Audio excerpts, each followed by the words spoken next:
47 seconds. That's how long it took a 20-year-old woman in handcuffs to shatter 3 elite Navy SEALs. The first one's elbow snapped backward. The second one's knee bent the wrong direction. The third one hit the mat so hard his shoulder separated from the socket. 98 operators stood frozen mouths open watching 3 of their deadliest warriors writhing and screaming while she stood over them, breathing steady wrists still bound behind her back. Not a single drop of sweat on her face. They had called her a thief, accused her of stealing classified documents, dragged her into that arena to humiliate her. They framed the wrong woman. If you want to know how a 20-year-old girl destroyed a conspiracy that murdered her parents, subscribe now, follow this story to the end, and comment your city below so I can see how far her truth travels. The helicopter touched down hard on the landing pad at Storm Ridge Naval Combat Training Facility. The rotors hadn't even stopped spinning when Staff Sergeant Elena Cross grabbed her duffel bag and jumped onto the concrete. 20 years old, 5'6", 132 pounds. She looked like someone's daughter coming home from college. Not like the youngest logistics and field medical specialist ever certified for SEAL support operations. Not like the woman who had trained in hand-to-hand combat since she was 10 years old. Not like a threat. That was exactly what she was counting on. Elena walked toward the administration building with her father's K-bar knife secured in a concealed sheath at her lower back.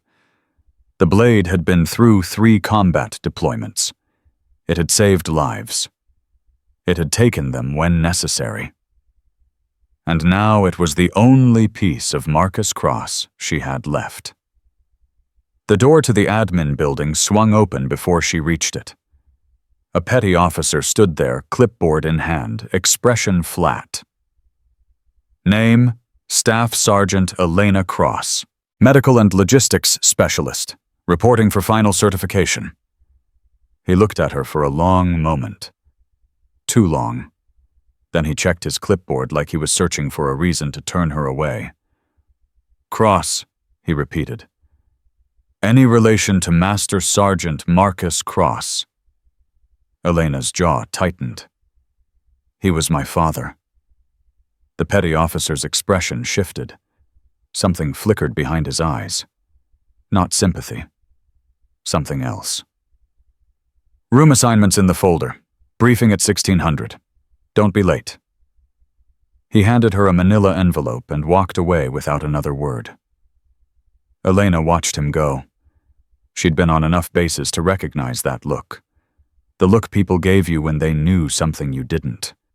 When they were already measuring you for a coffin. She opened the envelope. Room 314 Barracks, C. Single occupancy. Single occupancy. On a base where every room housed 2 or 3 operators. They had isolated her before she even arrived. Elena walked toward the barracks with her hand resting casually near her hip, near her father's knife. Old habit. The kind of habit that kept you alive when you stopped paying attention. Room 314 was small. Single bed, metal desk locker, 1 window overlooking the training grounds. Standard issue. Impersonal. Elena set her duffel on the bed and began unpacking with methodical precision. Fatigues hung in order. Boots aligned beneath them. Medical kit on the desk. Then she reached into the bottom of the bag and pulled out something wrapped in dark cloth. Her father's K-bar knife.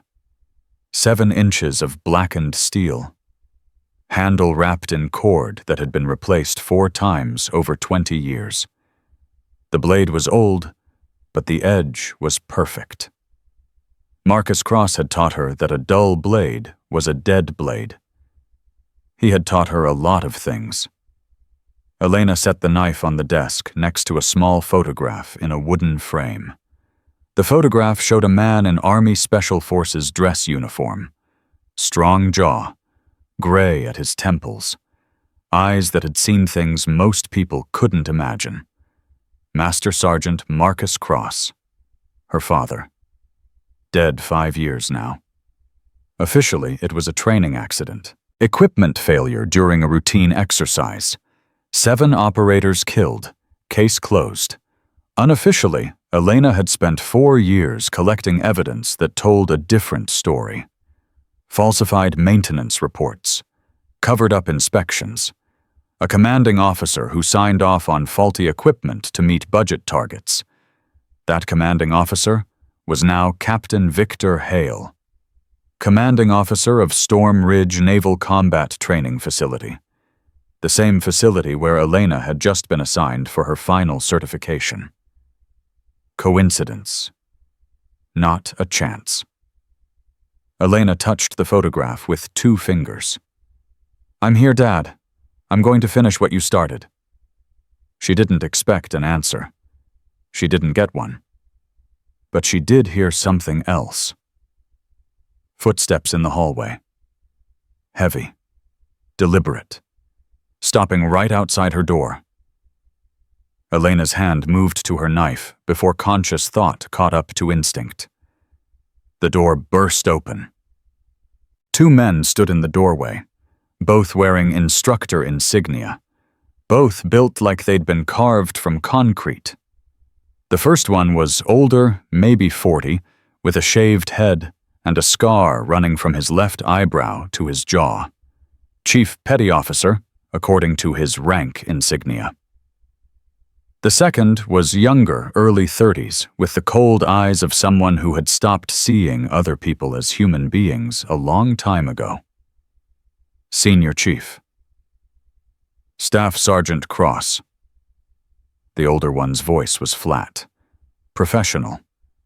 The kind of professional that meant he'd done this before. "That's me. We need to search your quarters. Routine security check." Elena didn't move. "I just got here 20 minutes ago." "Routine security check," he repeated. "Step aside." It wasn't a request. Elena stepped aside, but she kept her eyes on both of them. Watched how they moved. Watched where they looked. Watched what they touched. The older one, the Chief Petty Officer, went straight to her locker. Started pulling out her carefully arranged fatigues, throwing them on the floor. The younger one went to her duffel bag, dumped it upside down on the bed. "Hey, quiet." The Chief Petty Officer didn't look at her. "Security check. You'll get everything back."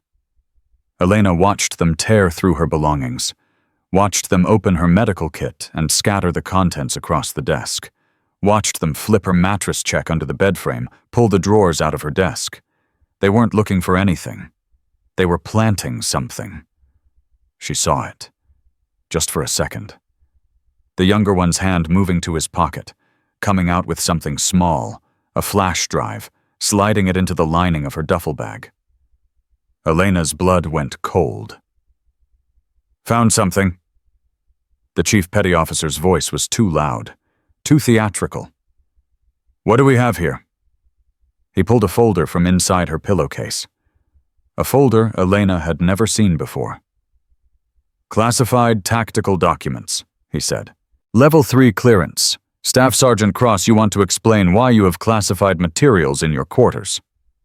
Elena's voice was steady. "That's not mine.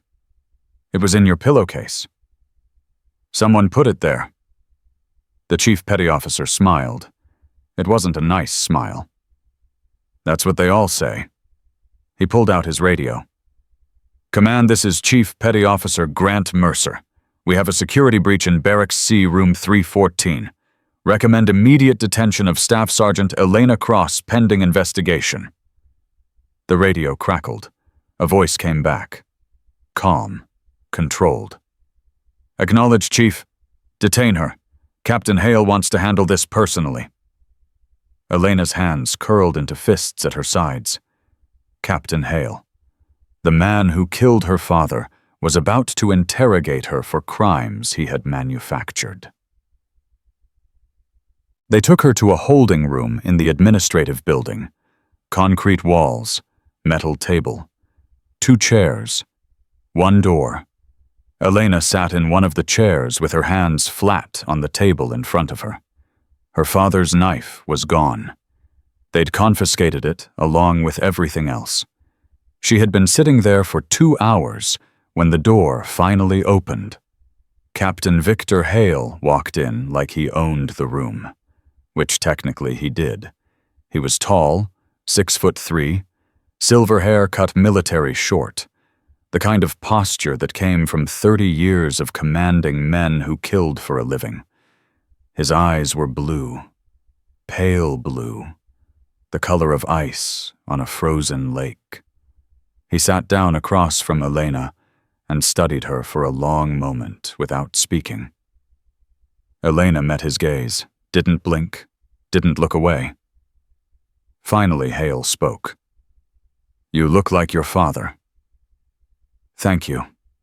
It wasn't a compliment. He opened a folder on the table between them. Staff Sergeant Elena Cross, 20 years old, youngest specialist ever certified for SEAL support operations. Impressive record, exemplary evaluations. He looked up. "And now you're facing court-martial for theft of classified materials." "I didn't steal anything." "The documents were found in your quarters." "Someone planted them." Hale leaned back in his chair. "That's a serious accusation. Do you have any evidence?" Elena's jaw tightened.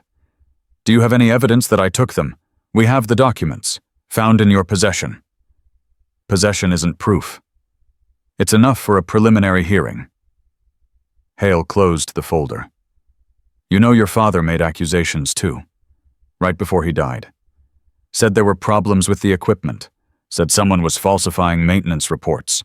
He paused. "Nobody believed him either." Elena's blood turned to ice. He knew. He knew why she was here. He knew what she was looking for. And he was telling her right to her face that he had killed her father and gotten away with it. "My father was a hero," Elena said quietly. "Your father was a troublemaker." Hale stood up. "And now his daughter is following in his footsteps. The hearing is in 48 hours. I suggest you use that time to prepare your defense." He walked toward the door. "Captain." He stopped. "My father kept records," Elena said. "Equipment serial numbers, maintenance logs, photographs. Everything he found he documented." Hale turned around slowly. He sent copies to someone he trusted before his last deployment. Someone outside the military. Someone you can't touch. It was a bluff. Mostly. Elena had some of her father's records, not all of them. But Hale didn't know that. For just a moment, something flickered in those ice-blue eyes. Fear, anger, uncertainty. Then it was gone. 48 hours, Staff Sergeant." His voice was flat again, controlled. "I suggest you spend them wisely." He walked out. The door locked behind him. Elena spent the night in the holding room.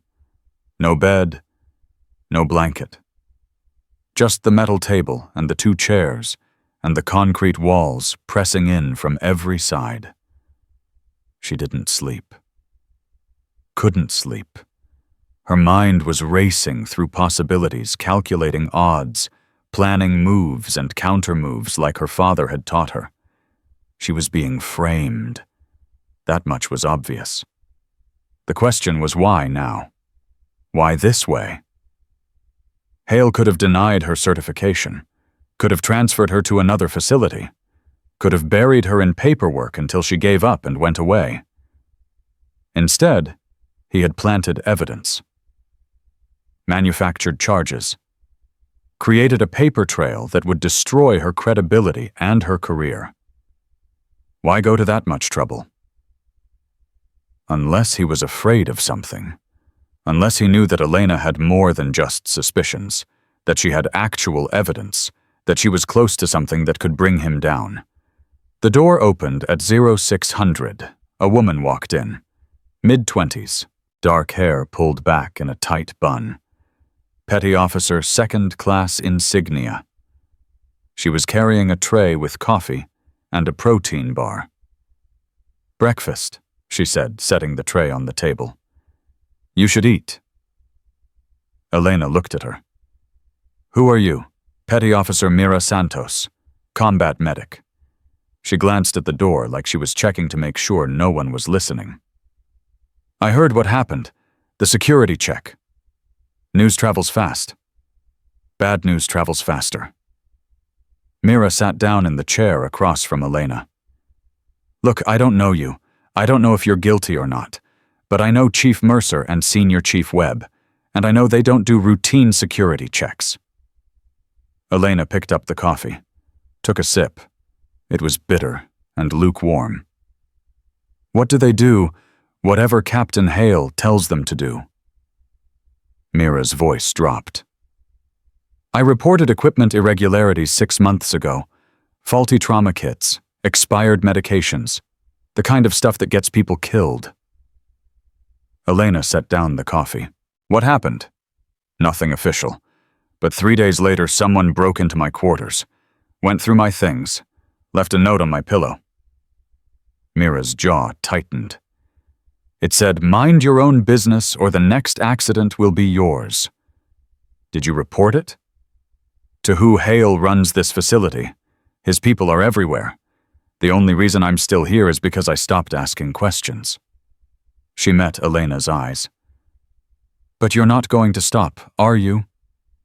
Elena was silent for a long moment. My father was killed by faulty equipment, she finally said. Equipment that Captain Hale signed off on. I have proof. Not enough to convict him yet, but enough to start an investigation. That's why he's framing me. He's trying to discredit me before I can go public. Mira nodded slowly. The documents they found in your room. What were they? I don't know. I never saw them before Mercer pulled them out of my pillowcase. They're probably the real evidence, the stuff Hale's been hiding. Mira leaned forward. Think about it. If he plants the actual documents on you, then claims you stole them, he accomplishes 2 things. He discredits you as a thief, and he creates a cover story for why the documents exist in the first place. Elena's mind was racing. He's cleaning house, getting rid of the evidence and the person investigating it at the same time. And in 48 hours when you're convicted, he'll have everything he needs to make this go away forever. The door handle rattled. Mira stood up quickly. I have to go. But listen to me. She grabbed Elena's wrist. There's a hearing, tomorrow afternoon, before the formal court-martial. It's supposed to be a capability assessment. They're going to put you in the training arena, make you spar with selected opponents. Why? To break you.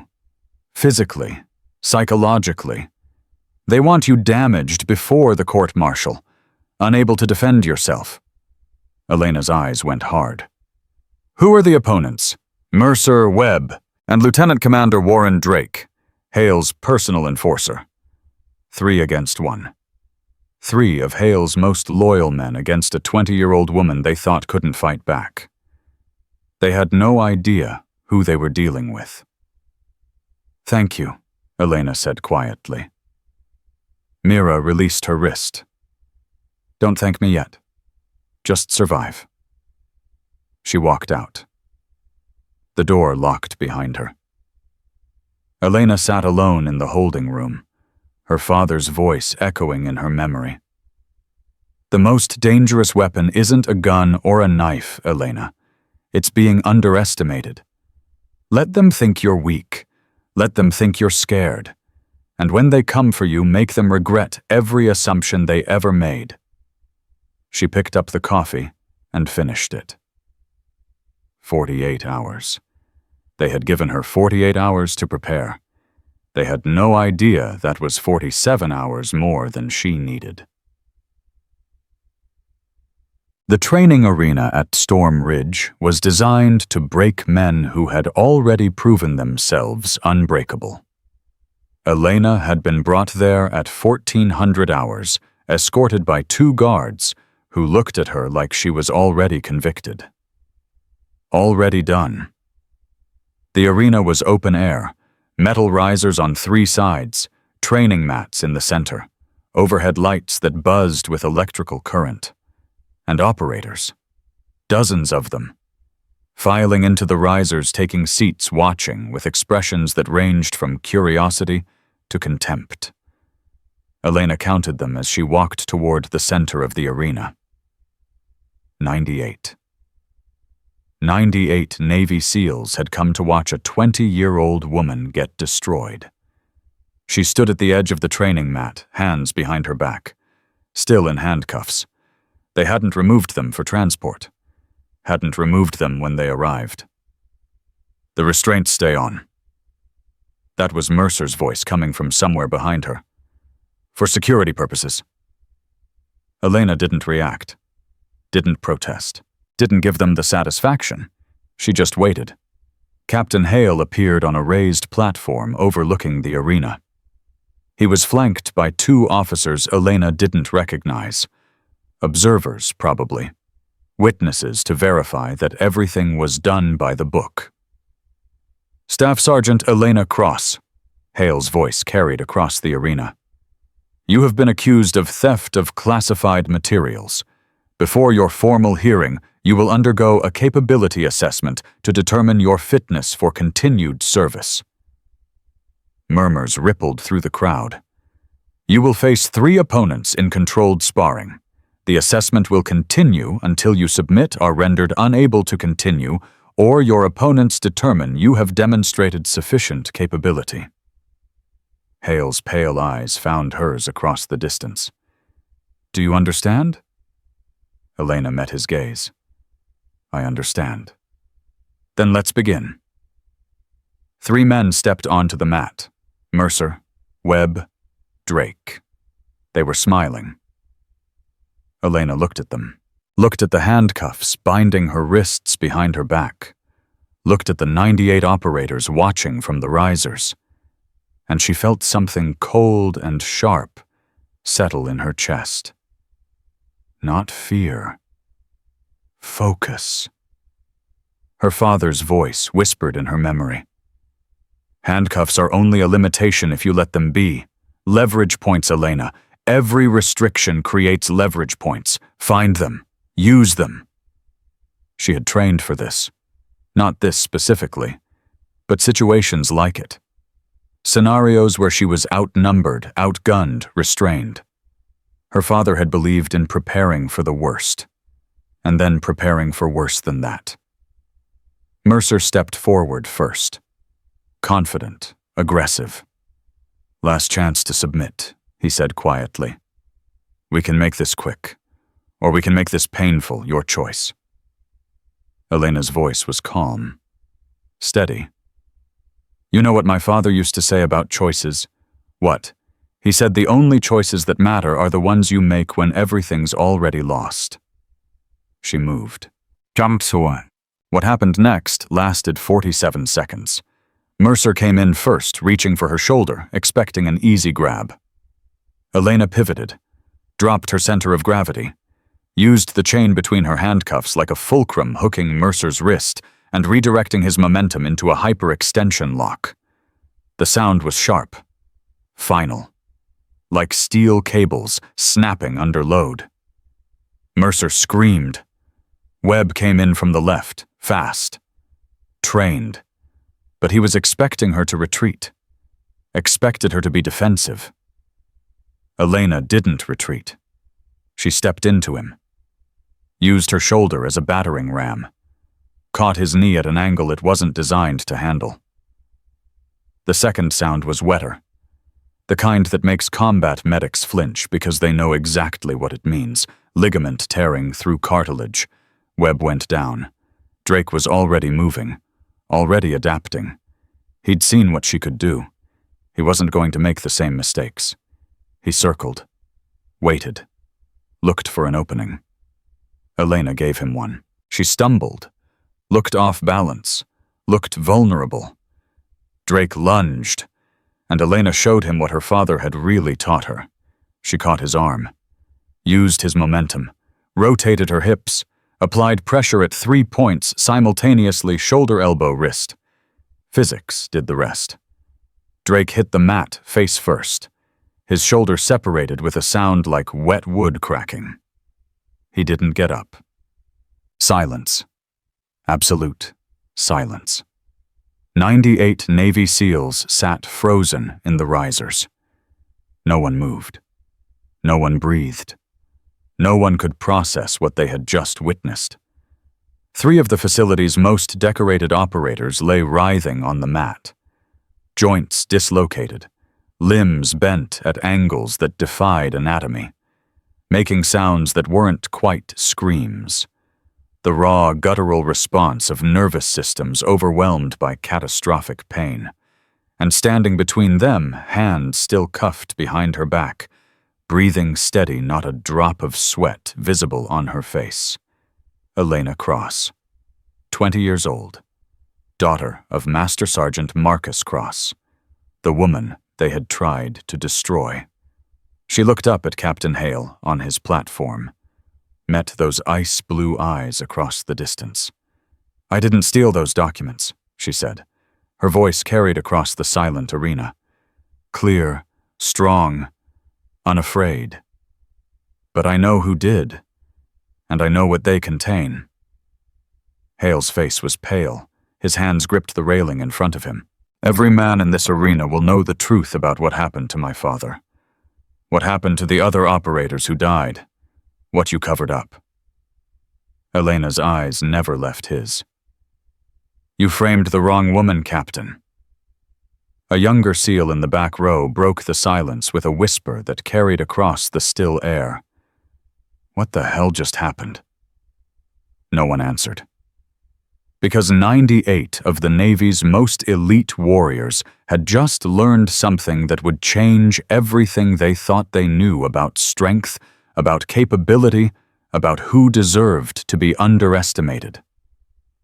The most dangerous person in the room wasn't always the biggest, wasn't always the strongest, wasn't always the one they expected.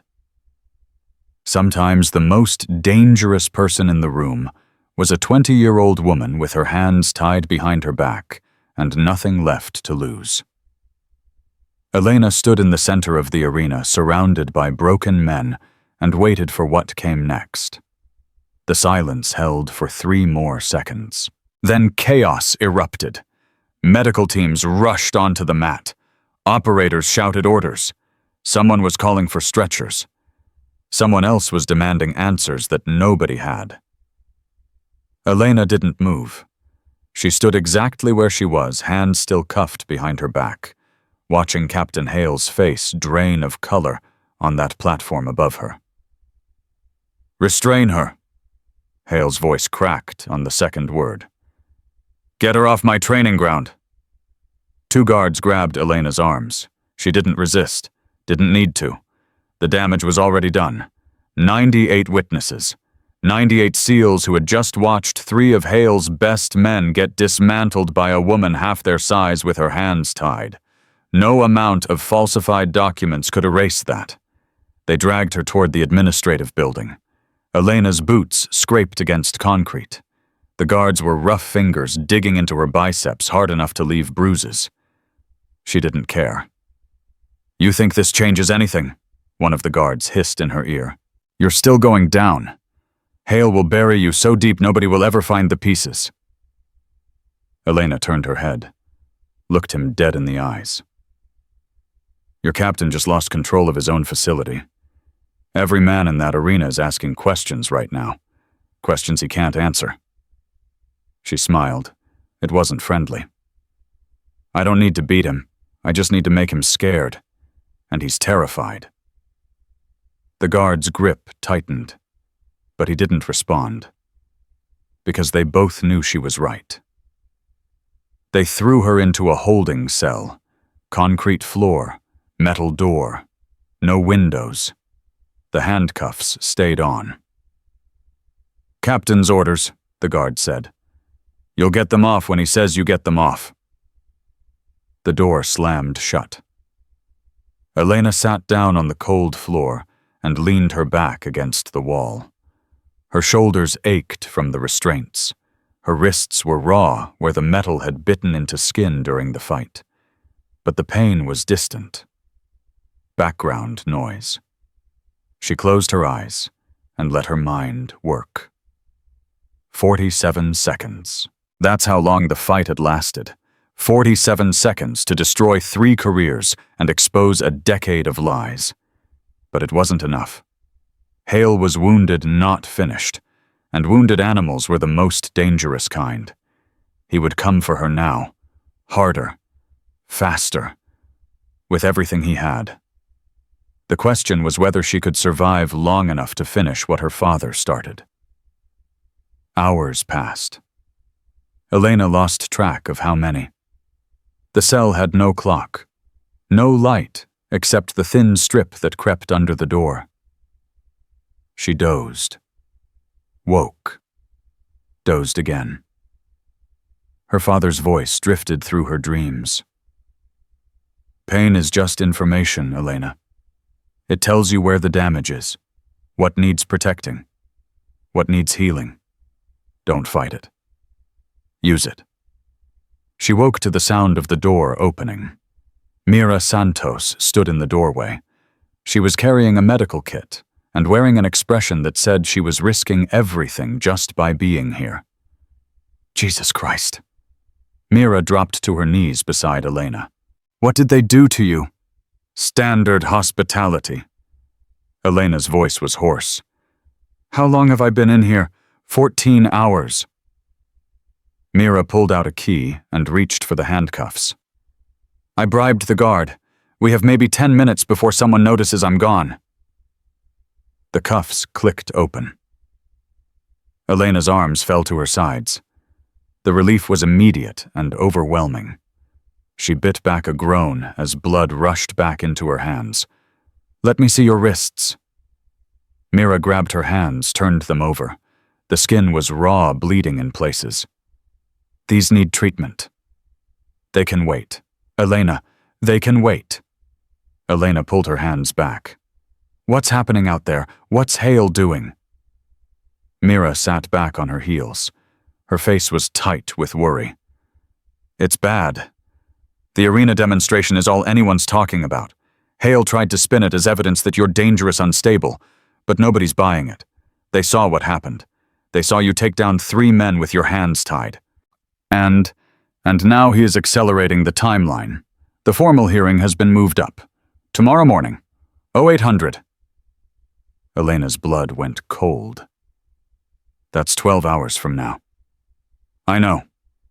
I haven't had access to legal counsel, haven't been allowed to review the evidence against me, haven't been given any of the protections I'm entitled to under military law. I know. Mira's voice was bitter. He doesn't care. He's not trying to win a fair trial. He's trying to destroy you before you can fight back. Elena stood up. Her legs were stiff, unsteady. She ignored it. The documents they planted in my room, did you find out what they were? Mira nodded slowly. That's the other thing I came to tell you. I have a friend in the records office. She pulled the inventory list for the evidence against you. And, Elena, those documents aren't random classified materials. They're maintenance logs and equipment certifications from 2019, the exact period when your father's unit was deployed. The words hit like a physical blow. The evidence of what killed him, Elena breathed. Hale planted the actual evidence on me. He's been hiding it for 5 years, and now he's using it to frame you for stealing it. Mira grabbed her arm. Don't you see, if you're convicted of theft, those documents become tainted evidence. They can never be used against him. You go to prison and he walks free. Elena's mind was racing. But the documents exist now. They're part of the official record. Even if I'm convicted, someone could still know. Mira shook her head. I checked. The originals were destroyed 3 years ago. What they planted on you are the only copies left. And once the trial is over, they'll be sealed, classified, buried forever. Everything clicked into place. This wasn't just about silencing her. This was about eliminating the last evidence of what Hale had done. Her father's records, the proof of his murder, all of it would disappear the moment she was convicted. I need those documents, Elena said. They're in the evidence locker, secured. Can you get me in? Mira stared at her. Are you insane? If you break into the evidence locker, you'll be proving their case. They'll say you came back to steal the rest. I don't need to steal them. I just need to photograph them. Get copies out to someone who can use them. Elena, there's no way. The locker is guarded. Cameras everywhere. Even if you got in, you'd never get out. Elena was quiet for a moment, thinking. Then she said, What about the hearing tomorrow? What about it? It's formal, official. There will be observers, maybe even press. So Hale can't control everything in a public forum. If I can get the documents entered into evidence myself, demand to see the materials I allegedly stole, they become part of the public record. Mira's eyes widened. You want to use his own frame-up against him. He planted real evidence to make a fake crime look real. If I can expose what those documents actually contain during the hearing in front of witnesses he can't silence, he'll shut you down. Object. Have you removed? Maybe. But once it's spoken, it can't be unspoken. Once people hear what's in those documents, questions will be asked. Investigations will start. Elena's jaw tightened. My father didn't die for nothing. I won't let his murder disappear into a classified file. Mira was quiet for a long time. Then she reached into her pocket and pulled out something small, a flash drive. What is that insurance? Mira pressed it into Elena's palm. 3 months ago, I started copying files, equipment reports, maintenance logs, anything that looked suspicious. I was going to send it to the Inspector General, but I got scared. Elena looked at the drive. This could get you killed. That demonstration you gave today already painted a target on my back. Everyone knows I've been talking to you. Whatever happens now, I'm already in this. Mira stood up. The drive has everything I found. It's not complete. There are gaps, missing records that someone deleted. But it's enough to prove a pattern. Equipment failures that should have been flagged. Reports that were buried. Orders that were changed after the fact. Mira, my brother was in your father's unit. Mira's voice cracked. He was one of the 7. I've been waiting 5 years for someone brave enough to do what I couldn't. Elena closed her fingers around the flash drive. I'll make sure they answer for it. All of them. Footsteps in the corridor. Both women froze. I have to go. Mira moved toward the door. The hearing is at 0800 in Conference Room A. I'll try to get you access to counsel before then, but I can't promise anything. Mira, she stopped. Thank you. Mira looked back. Her eyes were wet. Don't thank me, just win. She disappeared into the corridor. The door closed. Elena sat back down on the cold concrete floor. The flash drive was warm in her palm, pressed there by the hand of a woman who had just risked everything for a stranger. Not a stranger. A sister in grief. A survivor of the same injustice. Her father had always said that the most important battles weren't fought with weapons. They were fought with alliances, with trust, with the willingness to stand beside someone even when standing alone was easier. Elena tucked the flash drive into her boot. 12 hours until the hearing. 12 hours to figure out how to expose a murderer in a room full of his allies. She closed her eyes and began to plan. The door opened again 3 hours later. Elena was on her feet instantly, muscles tensed, ready for anything. But it wasn't guards. It wasn't Hale. It was a young man in a naval officer's uniform, mid-20s, clean-cut, nervous. Staff Sergeant Cross. Who are you? Lieutenant James Whitmore, JAG Corps. He stepped into the cell carrying a briefcase that looked too heavy for his thin frame. "I've been assigned as your defense counsel." Elena studied him. Fresh out of law school, probably. First real assignment. The kind of lawyer they gave you when they wanted to make sure you lost. "When were you assigned?" "About an hour ago. And the hearing is in 9 hours." "I know." Whitmore's face was pale. "I've been reviewing your file on the way over. It's comprehensive. It's fabricated. That's what you'll have to prove." He set the briefcase on the floor and pulled out a stack of folders. "I need you to tell me everything. From the beginning. Leave nothing out."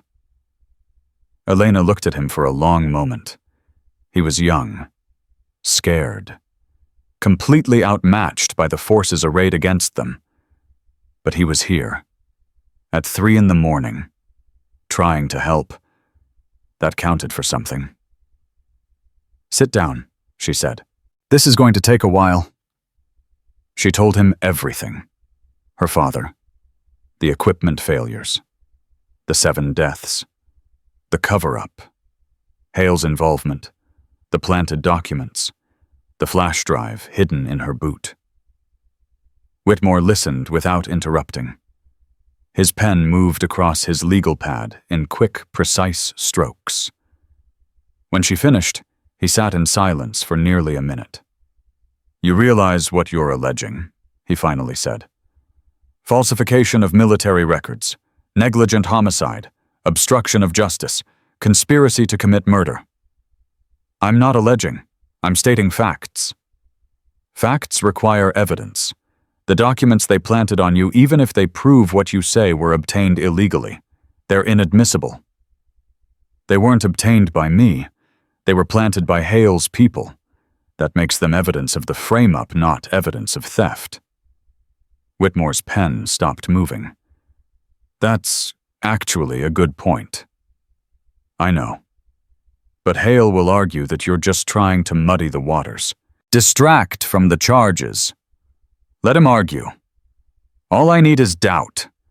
If I can create enough questions about the evidence, about Hale's motives, about the timing of this whole thing, they might not convict. They might investigate." Whitmore leaned back. His eyes were sharper now, less scared. "You're not trying to win the trial," he said slowly. "You're trying to blow the whole thing open." "I'm trying to get justice for 7 dead operators, including my father. If I go to prison for that, so be it. But the truth comes out either way." Whitmore was quiet for another long moment. Then he said something that surprised her. "My grandfather was Army, Vietnam. He used to say that some fights you don't win by fighting. You win by not breaking." Elena met his eyes. "What are you telling me?" "I'm telling you that in 9 hours we're going to walk into that hearing room and face a captain who has spent 5 years covering up murder. He's going to throw everything at you. Every lie. Every fabrication. Every legal trick in the book." Whitmore stood up and gathered his folders. But he's never faced someone who has nothing left to lose. And that terrifies him. "How do you know?" Whitmore smiled. It was the first time she'd seen him smile. "Because I saw the footage from the arena. 3 operators. 47 seconds. He headed for the door. "I'll see you at 0800 Staff Sergeant. Get some rest." "Lieutenant." He stopped.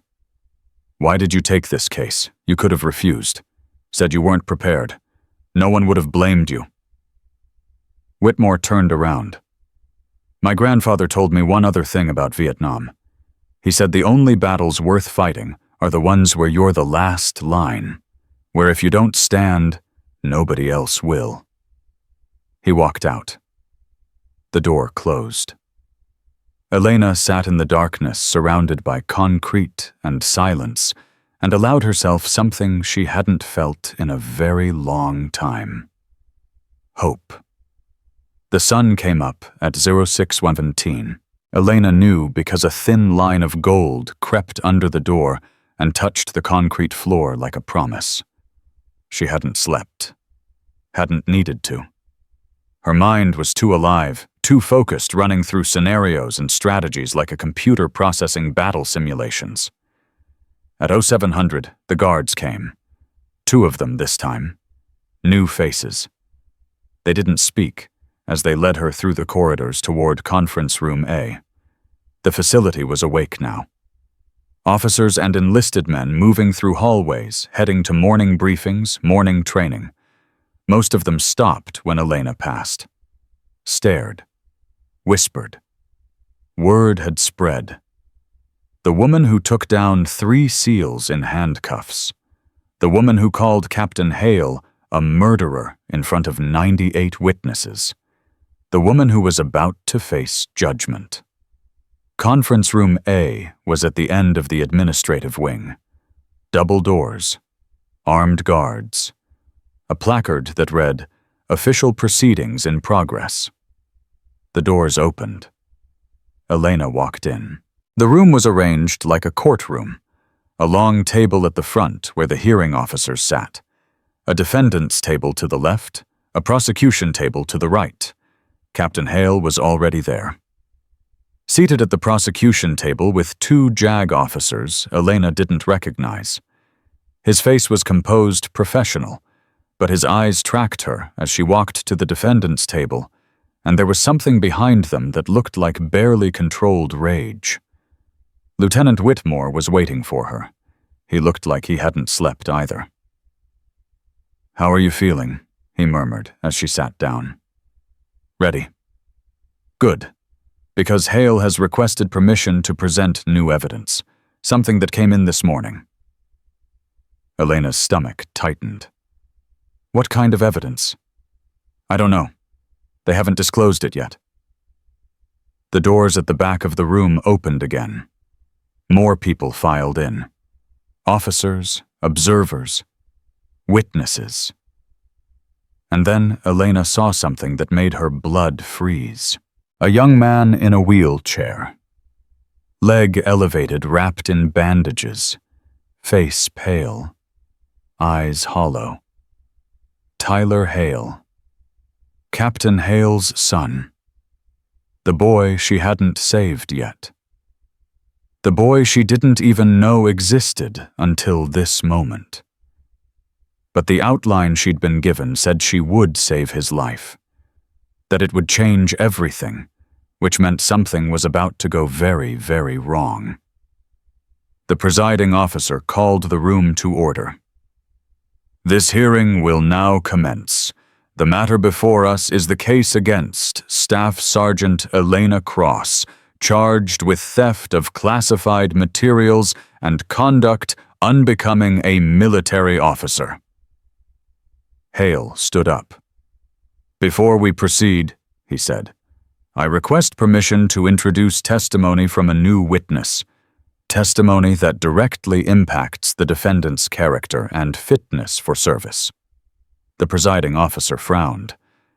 "Captain, we have procedures." This witness was injured during a training exercise yesterday. He was not available for pre-hearing deposition.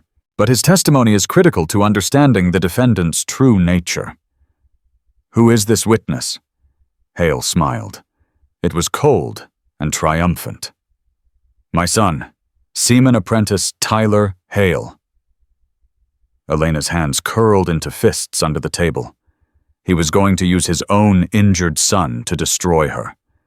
Turn whatever had happened in that training accident into another weapon in his arsenal. Tyler Hale wheeled himself forward. His eyes met Elena's for just a moment.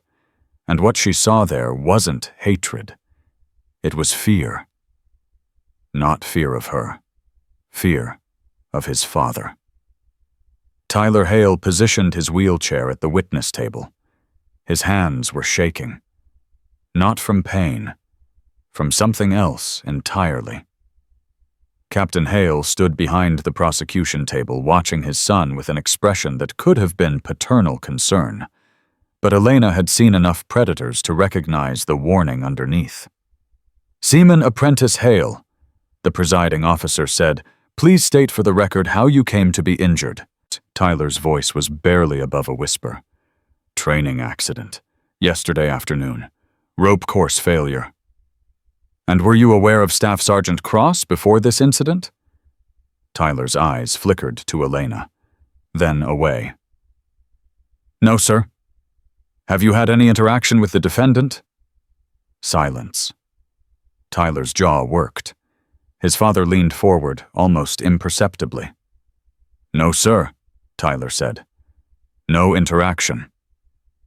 Elena felt Whitmore stiffen beside her. He's lying, Whitmore breathed. Look at him. He can barely get the words out. Elena was already watching, already calculating. Tyler Hale was terrified. Not of the hearing, not of testimony. He was terrified of his own father, which meant something had happened, something Captain Hale didn't want anyone to know about. The presiding officer continued. Seaman Apprentice Hale, do you have any knowledge of the defendant's character or conduct that would be relevant to these proceedings? Tyler opened his mouth, closed it.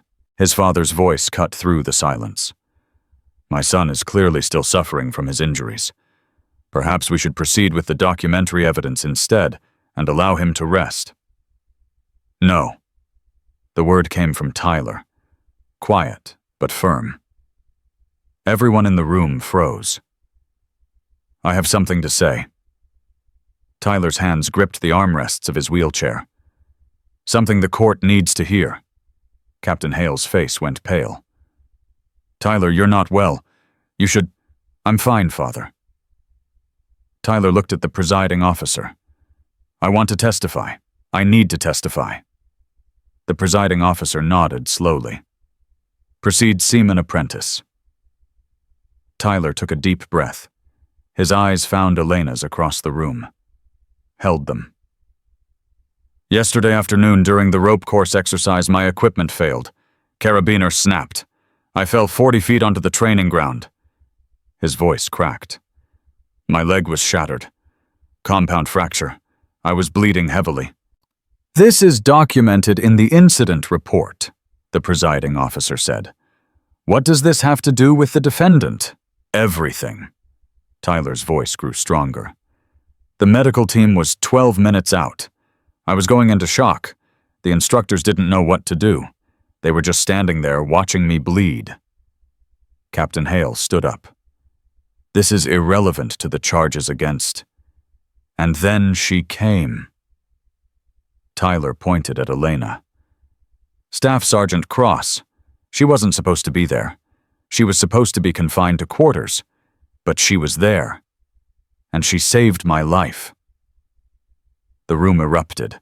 Officers shouted questions. The presiding officer banged his gavel. Captain Hale was on his feet, face contorted with fury, demanding that his son's testimony be stricken.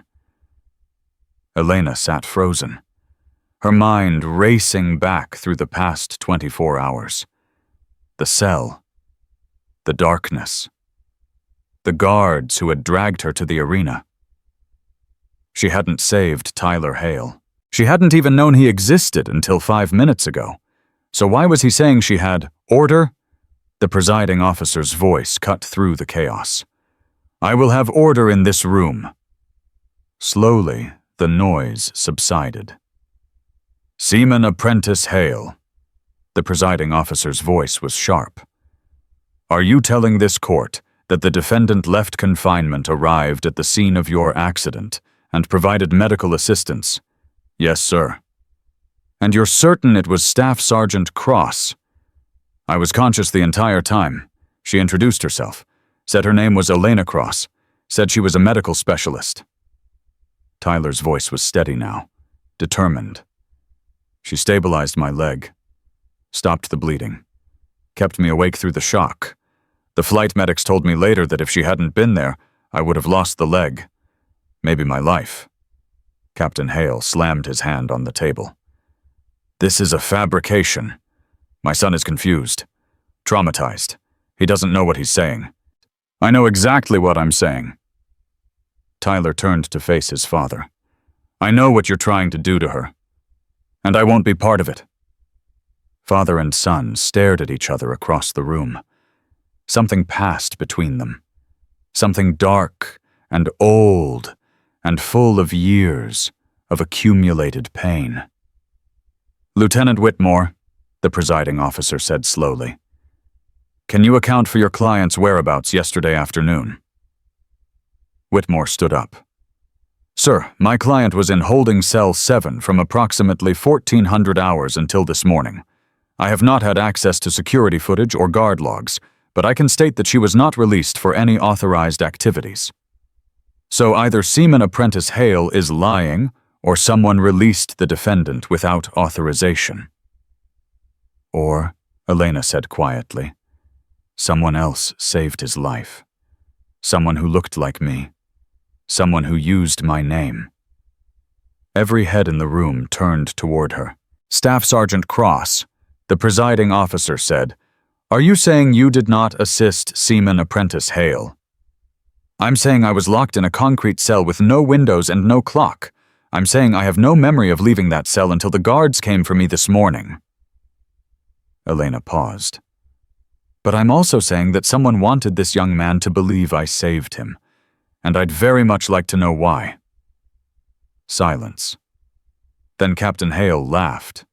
It was an ugly sound, bitter and hard. "You see, even she admits she didn't do it.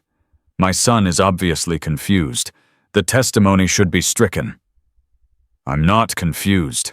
Tyler's voice was ice. "I know what I saw. I know who saved me." "You saw what someone wanted you to see." Hale's voice dripped contempt. "You've always been easy to manipulate, Tyler. That's why you're still a seaman apprentice while your peers are advancing. You're weak, gullible, exactly like your mother." The words landed like physical blows. Tyler flinched. His face crumpled. Elena felt something twist in her chest, watching a father tear apart his own son in public, watching years of abuse play out in 30 seconds. She understood now. She understood everything. "Captain Hale." Her voice was calm, controlled. "You planted someone to save your son's life. Someone who would claim to be me. You wanted Tyler to testify that I left confinement unauthorized, proving I'm capable of the theft you're accusing me of." Hale's smile flickered. "That's absurd." "Is it, you moved the hearing up without giving me time to prepare? You brought your injured son in as a surprise witness. You orchestrated every piece of this to destroy me." "Speculation? Fantasy? Then explain why your son was on a rope course with faulty equipment." Elena stood up. "Explain why the carabiner that failed was manufactured by the same company that produced the equipment that killed my father. Explain why Tyler's accident happened within hours of my arrival at this facility." The room went silent. Tyler's face had gone white. "What? The equipment that killed my father and 6 other operators was supposed to have been recalled in 2018. Defective manufacturing. Metal fatigue. But someone signed off on continued use. Someone who cared more about budget targets than human lives." Elena turned to face Hale directly. "That same equipment is still in use at Storm Ridge, and yesterday it nearly killed your own son." Hale's composure cracked. Just for a second. But Elena saw it. Fear. Real, genuine fear. "You don't know what you're talking about," he said, but his voice had lost its edge. "I know that you've been covering up equipment failures for a decade. I know that you falsified maintenance records to hide the evidence. I know that my father discovered what you were doing, and you had him killed before he could go public." Elena's voice rose.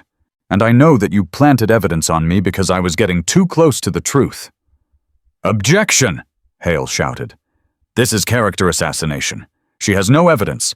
I have this." Elena reached into her boot and pulled out the flash drive Mira had given her. 3 years of equipment reports, maintenance logs, falsified certifications, everything you tried to bury. She held it up. Would you like to explain to this court how the same equipment that killed 7 operators is still being used to train new recruits? Hale lunged. It happened so fast that no one had time to react. He grabbed the edge of the table and vaulted toward Elena, hands reaching for the flash drive. Elena stepped aside, let his momentum carry him past her. Then she pivoted and swept his legs. He hit the floor hard. Air exploded from his lungs. Elena stood over him, flash drive still clutched in her hand. "Captain Hale." Her voice was quiet, controlled. "I think we're done here." The presiding officer was on his feet. Guards were rushing into the room. Tyler was staring at his father on the floor with an expression that mixed horror and something that looked almost like relief. "This hearing is suspended." The presiding officer's voice was shaking. "Captain Hale, you are relieved of your position pending investigation. Staff Sergeant Cross, you will remain in protective custody until—" "Wait!" Tyler's voice cut through the chaos. Everyone stopped. The young man was struggling to his feet, using the wheelchair as support. His injured leg couldn't hold weight, but he was standing. Barely. "I need to say something else." His voice was raw. "Something I should have said years ago." "Tyler, sit down." Hale was still on the floor, guards holding his arms. "Don't make this worse." "It can't get worse." Tyler looked at his father with eyes that held 5 years of accumulated pain. "I know what you did. I've always known." "You don't know anything." "I know you signed the equipment orders.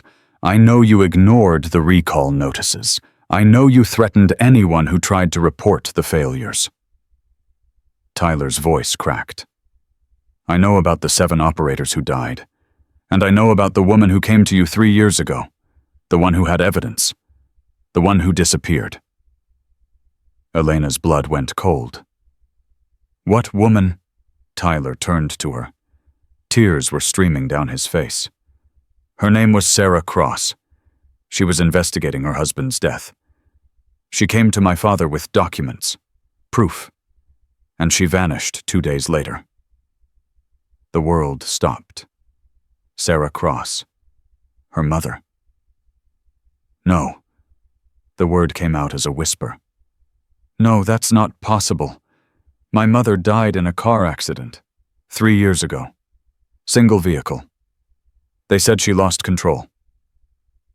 "I'm sorry." Tyler's voice was barely audible. "I'm so sorry. I wanted to tell someone. I wanted to say something. But he's my father. And I was scared." Elena couldn't breathe. Couldn't think. Her mother. Her father. Both murdered. Both silenced by the man lying on the floor in front of her. Her father's voice echoed in her memory. "The most important battles aren't about violence, Elena. They're about truth. About bringing light to dark places. About standing when everyone else runs." She looked at Hale. Really looked at him. Saw the fear. The rage. The years of corruption and murder hidden behind military protocol and family loyalty. She could kill him. Right here. Right now. End it. Make him pay for everything he had taken from her. Her hand moved toward her waist, toward the place where her father's knife should have been. It wasn't there. They had confiscated it. But there were other ways. Hale saw the look in her eyes, saw what she was thinking. For the first time, genuine terror crossed his face. "Elena," Whitmore's voice, close, urgent. "Don't. Not like this." She heard him, distantly through the roaring in her ears. "He killed them both." Her voice didn't sound like her own. "My father. My mother. He killed them both." I know, and he'll pay for it. But not like this. Whitmore stepped between her and Hale. If you hurt him now, everything changes. You become the criminal they said you were. All the evidence, all the testimony, none of it matters. He wins. He destroyed my family. And you're going to destroy him. Legally, publicly, in a way that no one can ever question or overturn. Whitmore's eyes were intense. Your father was a soldier. Your mother was an investigator. They both believed in justice, real justice. Honor their memory by finishing what they started. Elena's hands were shaking. Her whole body was shaking. 5 years of grief and rage and loss threatening to consume her. Then Tyler spoke again. There's more. Elena turned. The young man was still standing, still crying, still fighting through whatever loyalty had kept him silent for so long.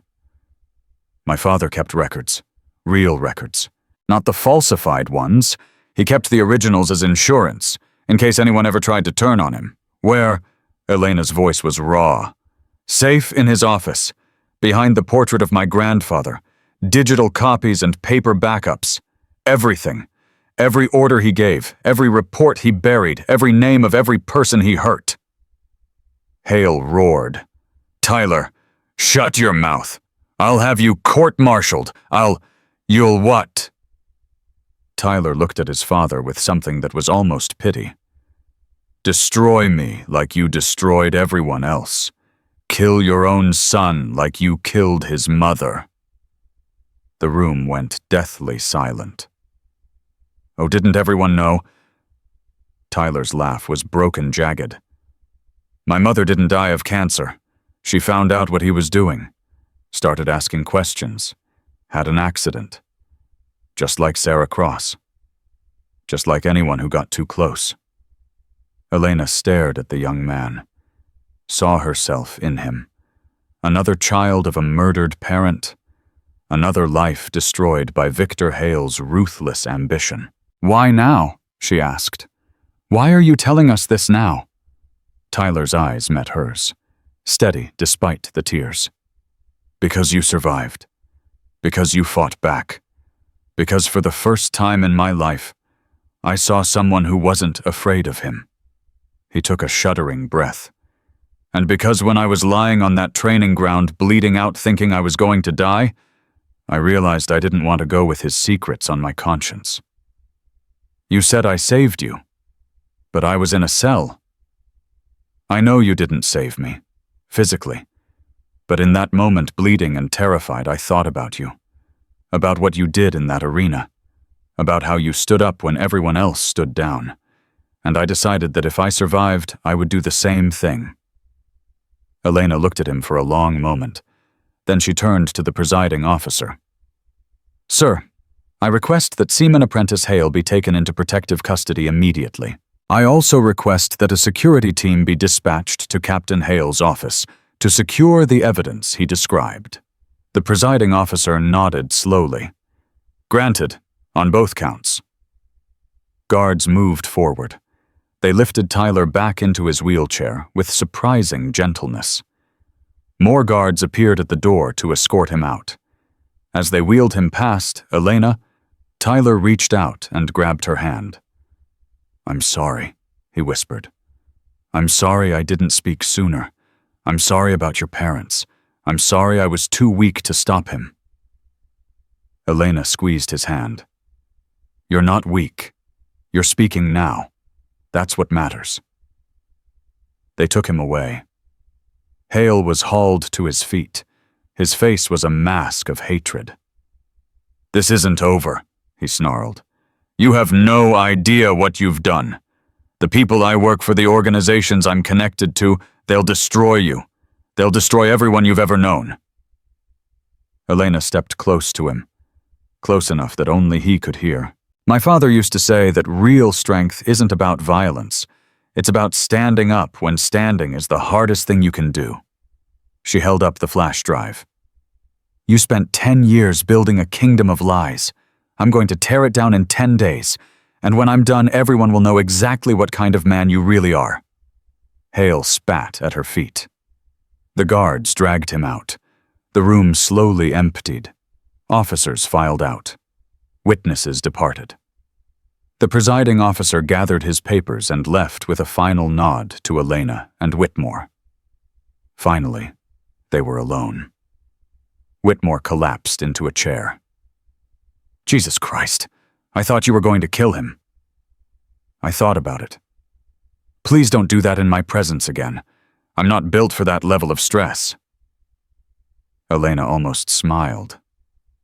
Almost. Then she looked down at the flash drive in her hand. The flash drive that contained years of evidence. The flash drive that Mira had risked everything to give her. Her mother had died for evidence like this. Her father had died for evidence like this. She would not let their sacrifices be in vain. "What happens now?" she asked. Whitmore stood up. His face was tired but determined. "Now we go to Hale's office. We secure those records. And then we start building a case that will put him away for the rest of his life." He paused. "And maybe, just maybe, we find out who else was involved. Because a cover-up this big lasting this long doesn't happen without help." Elena nodded. Her father's knife was still in evidence lockup somewhere. Her mother's memory was still crying out for justice. And somewhere in this facility, a safe full of secrets was waiting to be opened. She had come here to finish what her father started. Now she would finish what her mother started too.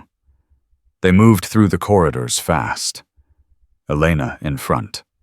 Whitmore struggling to keep pace. 2 armed guards flanking them on either side. The facility felt different now. Word had spread. Officers stopped mid-conversation as Elena passed. Enlisted men pressed against walls to give her room. The woman who had taken down 3 SEALs. The woman who had just exposed a decade of murder. Nobody wanted to be in her way. "Hale's office is in the command wing," Whitmore said, slightly out of breath. "3rd floor. End of the hall." "I know where it is." "How?" "My father drew me a map. Before his last deployment. Told me that if anything happened to him, I should come here. Find the truth." Whitmore stopped walking. "He knew." "Your father knew he might not come back." Elena kept moving. He knew that asking questions about Captain Hale was dangerous.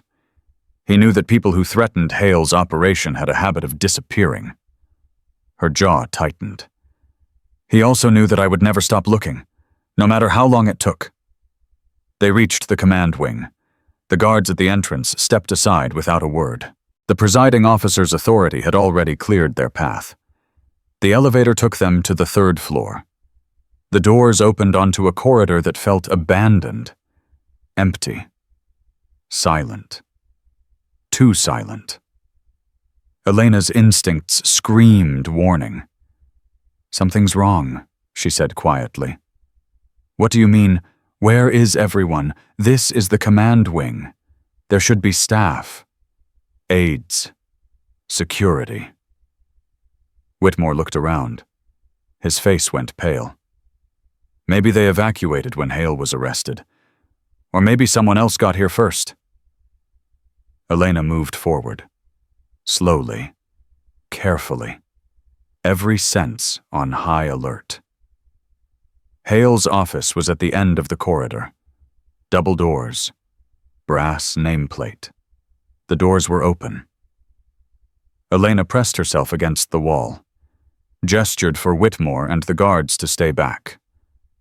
She listened. Voices. Low. Urgent. Coming from inside. "Can't find them. The safe is empty." "That's impossible. He said they were here." "I'm telling you there's nothing. Someone cleaned it out." Elena's blood ran cold. She recognized one of those voices. Chief Petty Officer Grant Mercer, the man whose elbow she had hyperextended in the arena, the man who had planted evidence in her room. He was supposed to be in medical custody. She spun to face the guards. "Call for backup, now. Tell them we have unauthorized personnel in the command wing." One guard reached for his radio. A shot rang out. The guard dropped, blood spreading across his chest. The second guard went for his weapon. Another shot. He crumpled beside his partner. Whitmore screamed. Elena grabbed him, pulled him down, pressed him against the wall. "Stay quiet. Don't move." They shot them. I know. Be quiet." Footsteps, coming toward the door. Mercer appeared in the doorway. His right arm was in a sling, but his left hand held a pistol, steady and sure. "Staff Sergeant Cross." His voice was calm, professional. The voice of a man who had killed before and would kill again without hesitation. "I was hoping you'd come." Elena rose slowly, hands visible. "Your arm seems to be working better than expected." Amazing what adrenaline can do. Mercer stepped into the corridor. Behind him, 2 more figures emerged. Senior Chief Webb, limping but mobile, and a third man Elena didn't recognize. Tall, gray hair, civilian clothes. "You've caused a lot of problems," the civilian said. His voice was smooth, cultured, the voice of someone who gave orders rather than followed them. "Captain Hale was a valuable asset. His arrest has created significant complications." "Who are you?" "My name isn't important. What's important is that you have something we need." Elena's hand moved instinctively toward her boot. "The flash drive. Mira's evidence." The civilian smiled. "Yes, that. We'd very much like it back. This evidence proves that Hale murdered 7 operators, including my father. This evidence proves nothing except that equipment occasionally fails. Tragic, certainly, but hardly criminal." The civilian stepped closer. "What it actually proves is that certain people were asking questions they shouldn't have been asking. Questions that threatened national security interests far larger than your personal vendetta. My father discovered corruption. He tried to report it. Your father discovered a necessary operation that required certain unpleasant measures. He failed to understand the bigger picture." The civilian shrugged. "As did your mother. As it seems, do you." Elena's vision went red. "You killed them. Both of them. For what budget numbers? Equipment contracts. For stability. For operational continuity. For the preservation of programs that protect this country in ways you couldn't possibly understand." The civilian's eyes were cold, empty. "Your parents were collateral damage. Regrettable, but necessary." "And what about Tyler Hale? Necessary collateral damage, too?" The civilian's expression flickered, just for a moment. "The boy is an unexpected complication. His father should have controlled him better. His father nearly killed him with the same defective equipment that killed my family." "An unfortunate irony." The civilian extended his hand. "The flash drive, Staff Sergeant. Now." Elena didn't move. Mercer raised his pistol, aimed it at Whitmore's head. "I can make this quick, or I can make it slow. The drive doesn't have feelings, but your lawyer friend does." Whitmore was trembling. His face was gray with terror, but his voice was steady when he spoke. "Don't give it to them, Elena. Whatever happens to me, don't let them win." "Heroic," Mercer said. "Stupid, but heroic." His finger tightened on the trigger. Elena moved. Not toward Mercer. Toward Webb. She had analyzed all 3 opponents in that instant. Mercer had the gun, but his reaction time was compromised by the sling. Webb was injured, but still the closest threat. The civilian was unarmed. She hit Webb low, used his momentum to spin him into Mercer's line of fire. The shot went wild, punching into the wall. Elena kept moving, grabbed Webb's injured knee, twisted. He screamed. She was already past him, driving toward Mercer, closing the distance before he could adjust his aim. Her father's voice in her head. Action beats reaction. Always. Close the distance. Take the weapon. End the threat. Mercer fired again. The bullet grazed her shoulder. White-hot pain. She ignored it. Her hand closed on his wrist. Rotated. The pistol clattered to the floor. She hit him 3 times. Throat, solar plexus, temple. He went down. The civilian was running, sprinting toward the emergency stairs at the end of the corridor.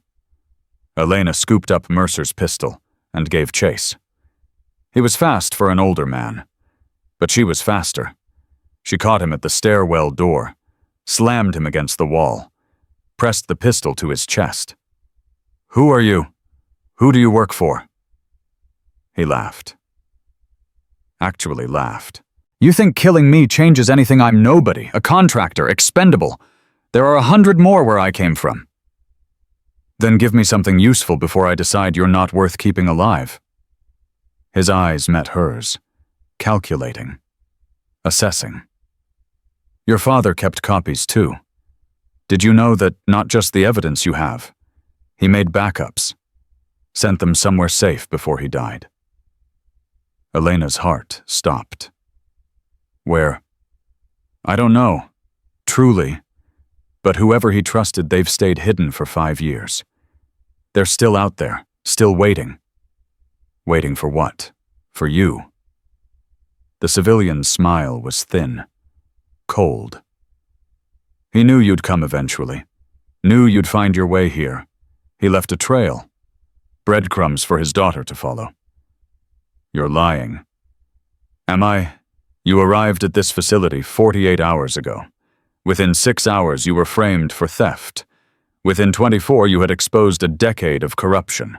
Within 48, you had brought down one of our most protected assets." His voice dropped. "That's not luck, Staff Sergeant. That's design. Someone planned this. Someone put you exactly where you needed to be, exactly when you needed to be there." Elena's mind was racing. The assignment to Storm Ridge, the timing of her arrival, the convenience of everything that had happened. "Who," she demanded, "who planned this?" Ask yourself who had access to your file, who recommended you for this specific certification, who made sure you were assigned to this specific facility. The answer hit her like a physical blow. Commander Sarah Chen, her commanding officer, the woman who had signed her transfer orders, the woman who had served under Elena's father 20 years ago. "I see you're beginning to understand," the civilian said. "You were never alone in this, Staff Sergeant. You just didn't know who your allies were." Footsteps pounded up the stairs, voices shouting, security teams finally responding to the gunshots. The civilian looked at her one last time. "Kill me if you want. It won't change anything. The operation continues. The people I work for will find other assets, other ways." "Then why tell me about my father's backups?" He smiled. It was almost sad. "Because I'm tired. Because I've done terrible things for people who would sacrifice me without a second thought. And because, for whatever it's worth, I respected your father. He was a good man. He deserved better than what we did to him." The security team burst through the stairwell door. "Freeze everyone on the ground." Elena lowered the pistol, raised her hands. "Staff Sergeant Elena Cross. The men in the corridor are hostile. 2 guards down need immediate medical." The security team leader recognized her. His eyes widened. "Get medics up here now," he shouted into his radio. Then to Elena, "Ma'am, we need you to step away from the civilian." "He's yours. He has information about a conspiracy that killed 7 operators, including my father." She handed over the pistol and stepped back. The civilian didn't resist as they cuffed him, just watched Elena with those empty, knowing eyes. Ask Commander Chen, he said as they led him away. Ask her what your father really left you. Then he was gone. Elena stood in the stairwell, breathing hard, blood seeping from the graze wound on her shoulder. Whitmore appeared at the top of the stairs. His face was pale, but he was alive. Unhurt. Are you okay? He asked. Define okay. Able to walk, able to think, able to keep fighting. Elena touched her shoulder, winced. Then yes, I'm okay. The guards, I don't know. The security team is getting medics. Whitmore looked at her for a long moment. You saved my life. Back there, when Mercer had the gun to my head. I moved because he was going to kill you regardless of whether I gave him the drive. Men like that don't leave witnesses. Still, you could have run, could have gotten away clean. Elena shook her head. No, I couldn't have. She started down the stairs. Whitmore followed. What did the civilian say to you at the end? He said my father left backups, evidence, somewhere safe. Do you know where? No, but I think I know someone who might. They reached the ground floor. The corridor was chaos. Medical teams rushing past, security personnel securing the building, officers shouting orders. Through the crowd, Elena spotted a familiar face. Mira Santos. Standing near the entrance, face tight with worry. She saw Elena and rushed forward. Oh my God, I heard there were shots fired. I thought, I'm fine, a little banged up, but fine. Your shoulder's bleeding. I noticed. Mira grabbed her arm and steered her toward a bench, pulled out a medical kit and started working on the wound. What happened up there? Mercer and Webb. They weren't alone. There was a civilian, someone connected to whatever organization Hale was working for. Connected how? I don't know yet, but he said something that changes everything. Elena winced as Mira cleaned the wound. He said my father left backups, evidence that's been hidden for 5 years, and he said someone helped me get here. Planned my assignment to this facility. Mira's hands froze. Elena, there's something I need to tell you. What? When I gave you that flash drive, I didn't tell you everything. About how I got that information, about who helped me collect it. Elena's eyes narrowed. Who? 3 years ago, right after your mother disappeared, I received an anonymous message. Someone who knew about the equipment failures. Someone who had access to records I couldn't reach. Mira's voice dropped. They never identified themselves, but they knew things only someone close to your father could have known. You think my father had a partner? Someone who survived. I think your father built a network, people he trusted. People who have been working in the shadows waiting for the right moment. Waiting for me? Yes. Elena stared at her. You knew all this time you knew there were others. I suspected. I never had proof. But the way everything came together, the timing, the precision, it felt orchestrated. Mira finished bandaging the shoulder. I think your father planned for this. For you. Long before he died. Elena sat in silence. Her father. The man who had taught her everything. The man who had prepared her for a fight she didn't even know was coming. He had known he might die. Had known that Hale's organization was too big to bring down alone. So he had planted seeds, built networks, created contingencies. And the final piece of his plan was Elena herself. His daughter. His legacy. His weapon. Staff Sergeant Cross. Elena looked up. A Naval Criminal Investigative Service agent stood before her. Badge visible. Expression unreadable. We need you to come with us. There's been a development. What kind of development? Captain Hale is requesting to speak with you. Privately. He says he has information you'll want to hear. Elena's jaw tightened. Why would I want to talk to him? He's offering to name everyone involved in the conspiracy. Every operative, every contractor, every officer who looked the other way. The agent paused, in exchange for a reduced sentence. He's trying to make a deal. After everything he's done, he's scared. Whatever you exposed today, it's bigger than him. And he knows that the people above him will have him killed before he can testify, unless he moves fast. Elena stood up. Take me to him. The NCIS agent led her through the facility to a secure holding area. Armed guards at every door, cameras watching every angle. Hale was in an interrogation room, hands cuffed to the table, face haggard. The arrogance was gone, replaced by something raw and desperate. He looked up when Elena walked in. Cross. His voice was hoarse. I didn't think you'd come. I almost didn't. She sat down across from him. You have 2 minutes. 2 minutes isn't enough. Then talk fast. Hale licked his lips. His eyes darted to the one-way mirror, knowing they were being watched, recorded. Everything I did under orders. The equipment cover-up, the silencing of witnesses, your parents. He swallowed. I didn't give those orders. I followed them. From who? A group called the Meridian Foundation. They fund military contracts, defense research, black operations that don't officially exist. Hale's voice dropped. They have people everywhere. Pentagon, Congress, intelligence agencies.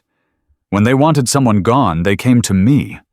I was their cleaner, their problem solver. And my father was a problem. Your father was a hero who couldn't stop being heroic. He found evidence of Meridian's involvement in equipment contracts, discovered they were deliberately allowing defective gear to reach operators to create casualties that justified budget increases. Hale's face twisted. Manufactured death's cross.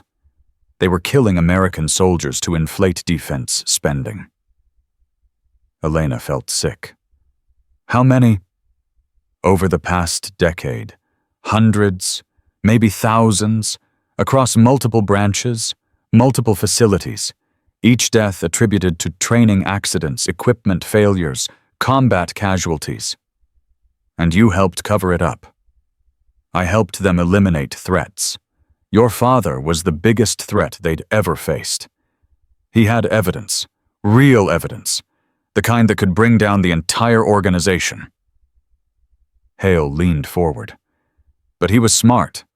He didn't keep it all in one place. He scattered it, gave pieces to people he trusted, created a puzzle that could only be solved if the right person brought all the pieces together. The backups the civilian mentioned. 3 locations, 3 trusted contacts, each one holding a piece of the evidence. Hale's eyes met hers. Your father knew he was going to die, so he turned his death into a weapon, a trigger, something that would set everything in motion at exactly the right time. 5 years later, he needed you to be ready, needed you to have the skills, the training, the clearance to access places where the evidence was hidden. He spent years preparing you for this moment, Cross. Everything you've become, everything you've achieved, he designed it. Elena's hands curled into fists. You're lying. My father wouldn't manipulate me like that. Your father loved you more than anything in the world, and that love is exactly why he did what he did. Hale's voice softened. He couldn't protect you from Meridian while he was alive. They would have used you against him. So he died. Let them think they'd won, and he left you the tools to destroy them when the time was right. The 3 contacts, who are they? I only know one, Commander Sarah Chen. She served with your father in the early years. She's been watching over you your entire career, guiding your assignments, making sure you ended up exactly where you needed to be. Elena thought of Commander Chen, The woman who had signed her transfer orders. The woman who had recommended her for every promotion, every certification, every assignment that had led her here. Her mentor, her father's agent. The other two contacts, I don't know, truly. Your father compartmentalized everything.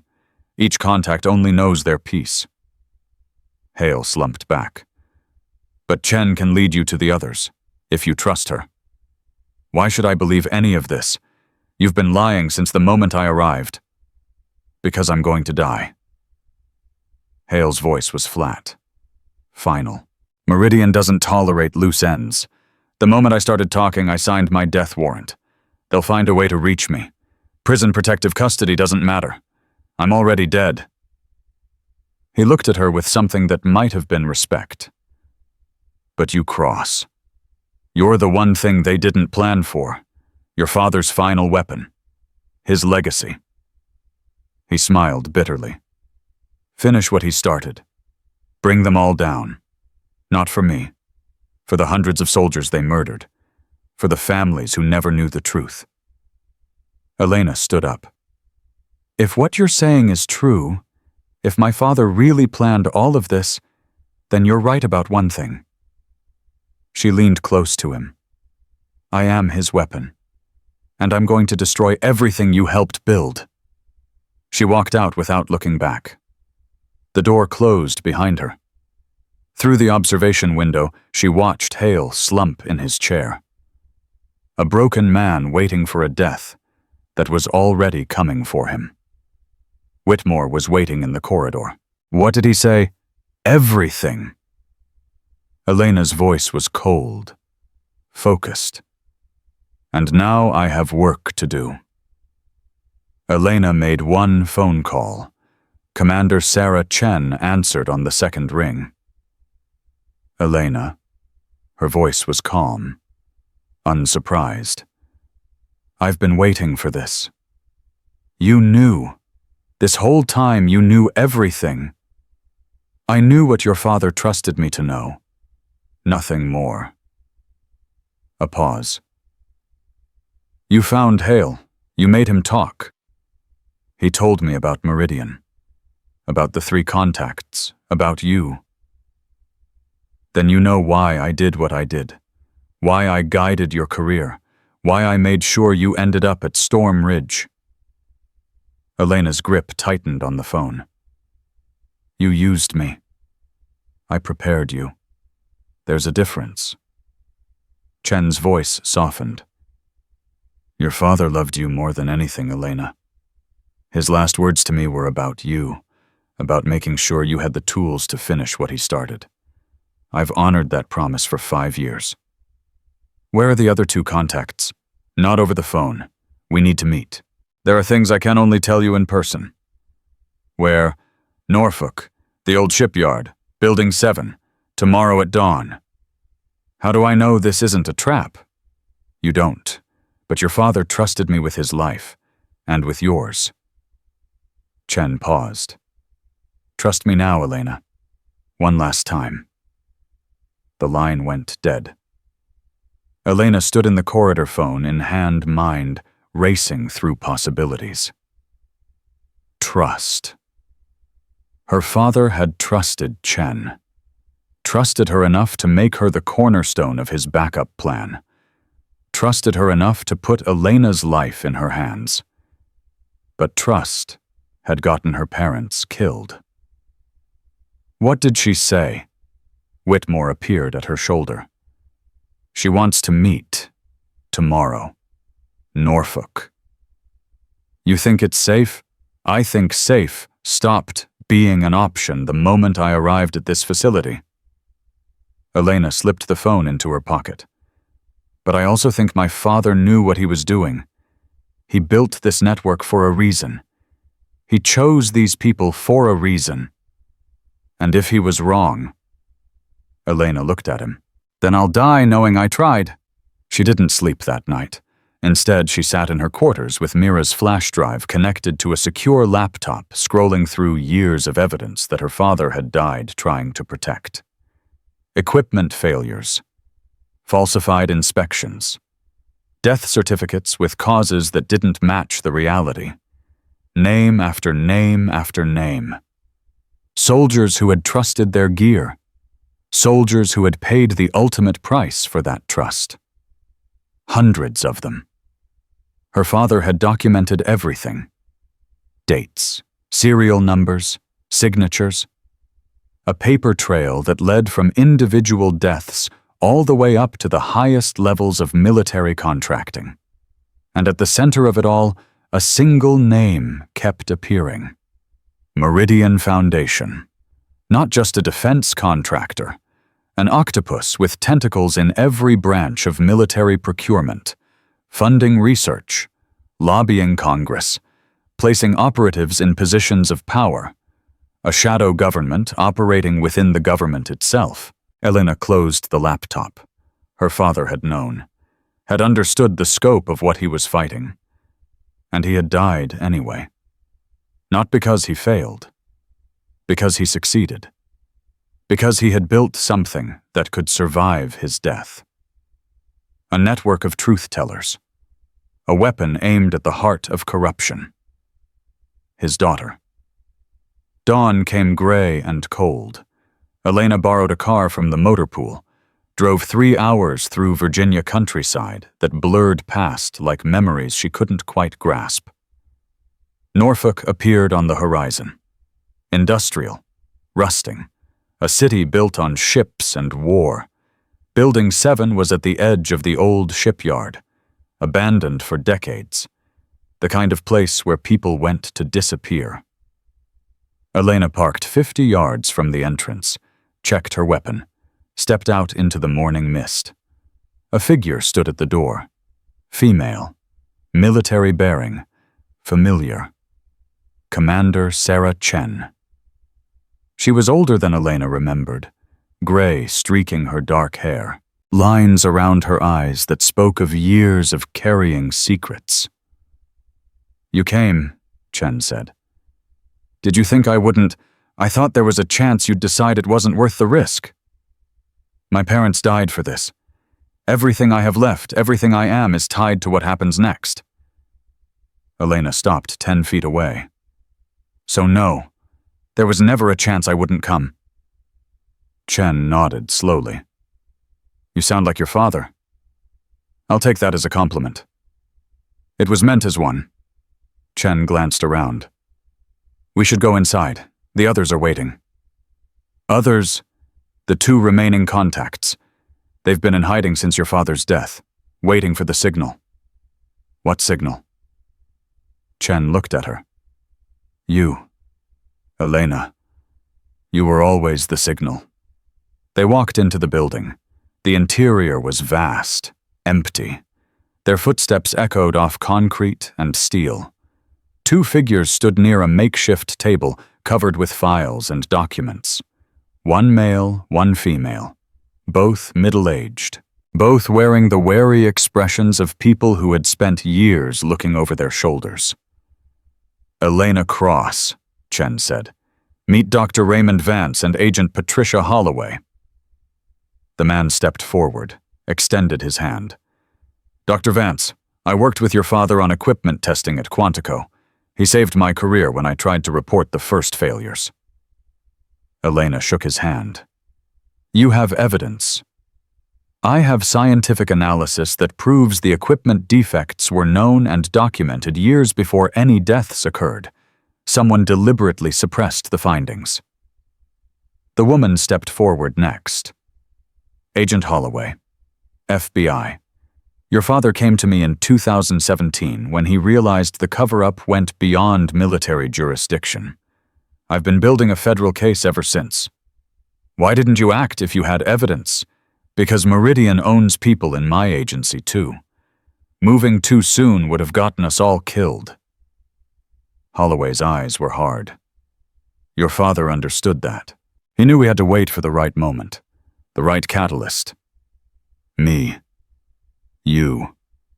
Holloway nodded. "Everything that happened at Storm Ridge, the frame-up, the exposure, the arrests, it's created a window. Meridian is scrambling. Their assets are compromised. For the first time in a decade, They're vulnerable.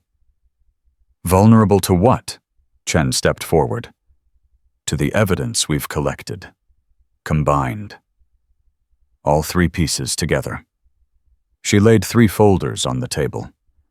My piece covers operational orders and command decisions. Every directive that came from Meridian, every officer who carried them out. Vance laid his folder beside hers. My piece covers the scientific cover-up, lab results that were falsified, reports that were buried.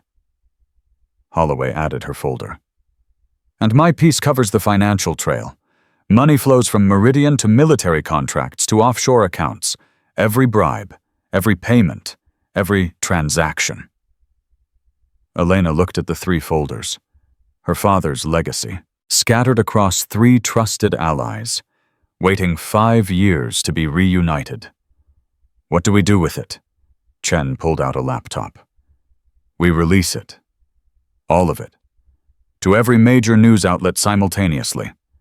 To Congress. To the Inspector General. To international watchdog organizations. They'll try to suppress it. They'll try. But when the evidence is everywhere at once, suppression becomes impossible. This isn't one story that can be killed. It's 100 stories, 1,000. Every death, every cover-up, every crime, all of it going public at the same time. Elena's heart was pounding. When, now, Chen looked at her. If you give the order. Why me? This is your network, your evidence, your plan. Because your father wanted it this way. He wanted his daughter to finish what he started, to be the one who pulled the trigger. Chen's voice was gentle. You've earned this, Elena. Everything you've survived, everything you've sacrificed. This moment belongs to you. Elena looked at the folders, at the laptop, at the 3 people who had spent years waiting for this moment. Her father had planned this, had seen it coming, had prepared for it with the same methodical precision he had applied to everything in his life. And now it was her turn. Do it, she said. Chen pressed a key. For a moment, nothing happened. Then her phone buzzed, then Vance's, then Holloway's, then Elena's. Notifications flooding in. Shares, comments, headlines appearing in real time. Massive military cover-up exposed. Hundreds of soldier deaths linked to defense contractor. Meridian Foundation accused of systematic murder. Within minutes, the story was everywhere.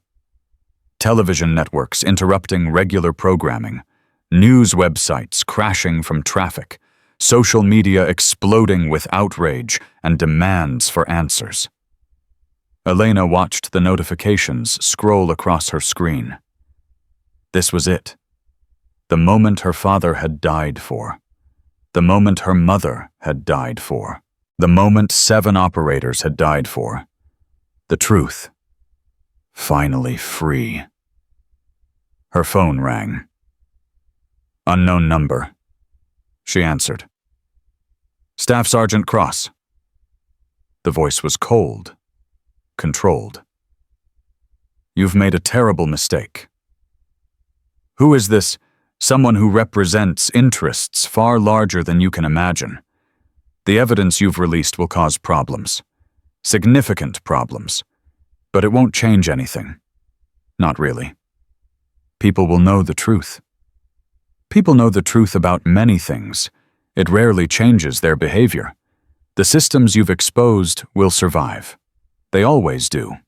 They'll adapt, restructure, find new ways to accomplish the same goals. A pause. But you won't be there to see it. Is that a threat? It's a promise. You've cost us billions of dollars, decades of work, countless carefully cultivated assets. That kind of damage demands a response. Elena's jaw tightened. Then come for me. I'll be waiting. We will, but not today. Not tomorrow. We'll come when you've stopped looking, when you've convinced yourself that you've won, when you're finally at peace. The voice dropped to a whisper. You'll never know when. You'll never know how. But we'll find you, Staff Sergeant Cross, and we'll finish what Captain Hale started. The line went dead. Elena lowered the phone. Chen was watching her. Meridian, one of their people, promising revenge. They always promise revenge. It's all they have left. You think they're bluffing. I think they're scared.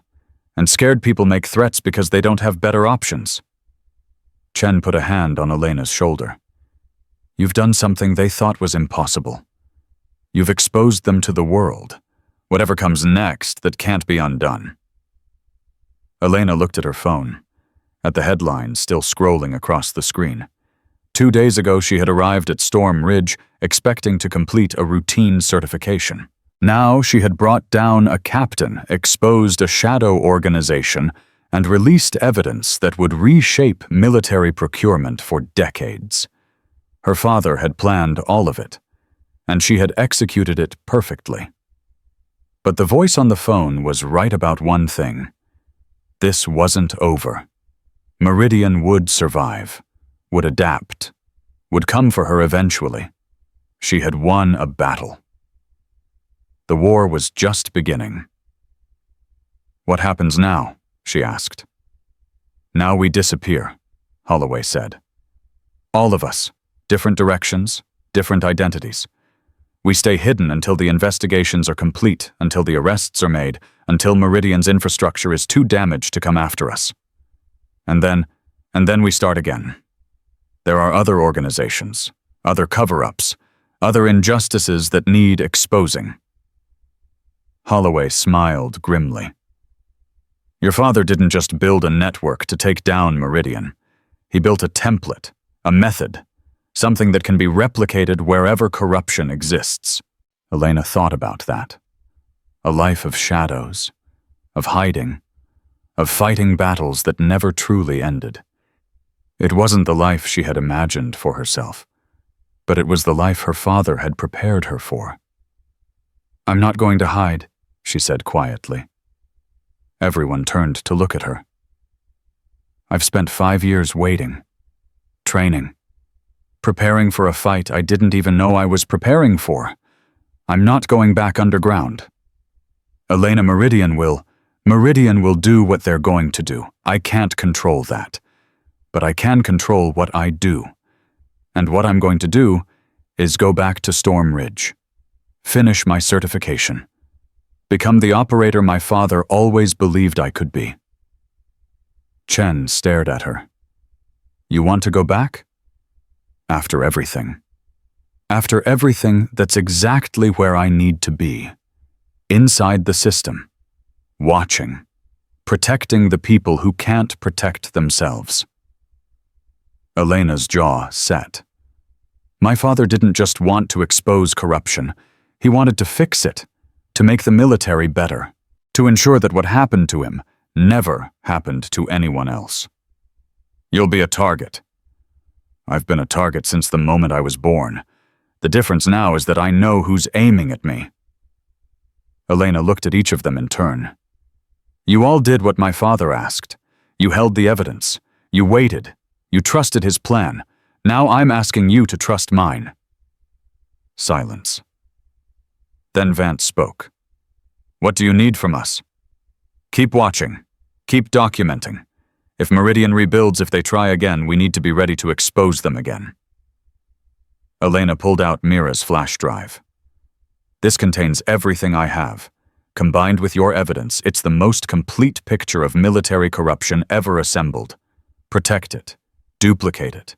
Make sure it can never be destroyed. She handed the drive to Chen. Your father would be proud, Chen said quietly. My father would tell me to stop talking and start doing. Elena managed a small smile. That's exactly what I intend to do.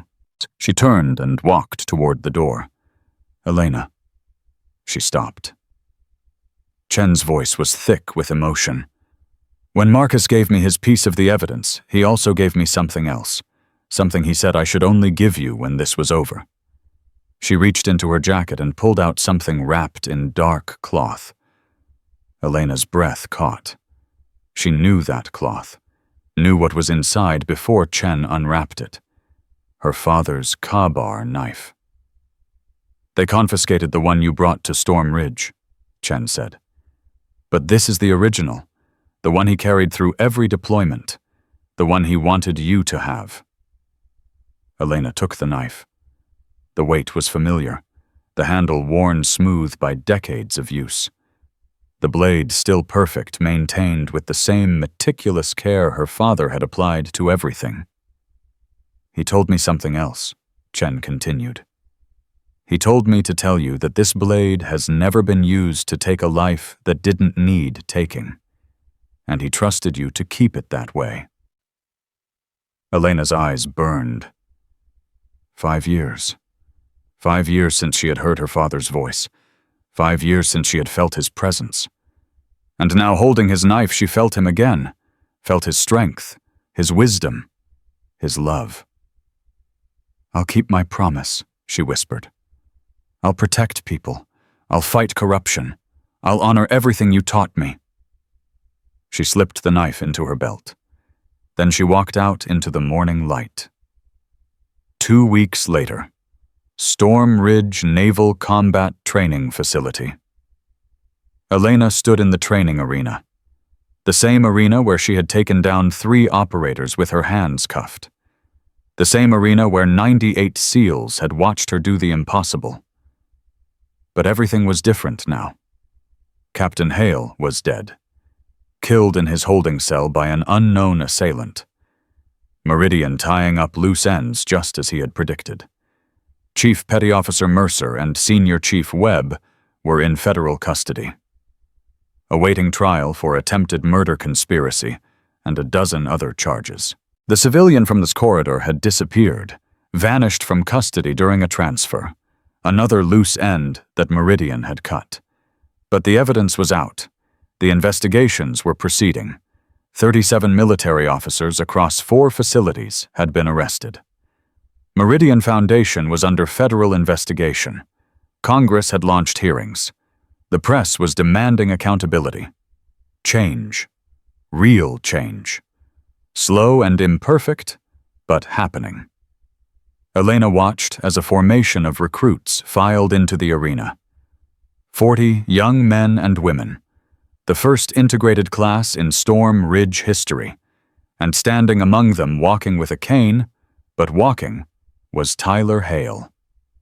He had requested transfer to Elena's training unit, had testified publicly about his father's crimes, had rejected everything Victor Hale had stood for. Another life saved. Another legacy rewritten. Staff Sergeant Cross. Elena turned. A 2-star admiral stood behind her. Dress uniform. Rows of ribbons. The kind of face that commanded attention without demanding it. "Admiral? I'm Admiral Catherine Reyes, SEAL Command." She extended her hand. "I wanted to meet the woman who brought down Victor Hale." Elena shook her hand. "I had help. You had evidence. You had allies. But mostly you had courage." Reyes studied her for a long moment. "Your father served under me, early in my career. He was one of the finest operators I ever commanded." "Thank you, Admiral. I'm not here to praise the past. I'm here to discuss the future." Reyes clasped her hands behind her back. "What you did at Storm Ridge exposed systemic failures that go far beyond this facility. We need people who can identify those failures, root them out, ensure they never happen again." "What are you proposing? A new position? Special investigator, attached to SEAL Command, reporting directly to me. Your job would be to monitor training operations across all facilities. Look for the kind of corruption you exposed here." Elena was silent for a moment. "You want me to become what my father was, a watchdog, a truth-teller. I want you to become better than your father was. He worked alone. He didn't have institutional support. He died because he had to operate in shadows. Rhea's eyes were intense. I'm offering you the light, resources, authority, protection. And if I find corruption at the highest levels, if the trail leads to people you don't want exposed, then we follow it anyway, whatever it takes, whoever it involves. Reyes's voice hardened. I've spent 30 years watching good soldiers die because of bad leadership. I'm tired of watching. I want to do something about it. Elena looked at the Admiral, looked at the recruits filing into the arena, looked at Tyler Hale standing tall despite his injuries. Her father's voice whispered in her memory. The most important battles aren't about violence. They're about truth, about bringing light to dark places. I'll do it, Elena said, on one condition. Name it. My team, my rules. I answer to you, but I don't ask permission. If I find evidence of wrongdoing, I act on it. Immediately, without bureaucratic interference. Reyes smiled. Your father said the exact same thing when I offered him a similar position, 25 years ago. What did you tell him?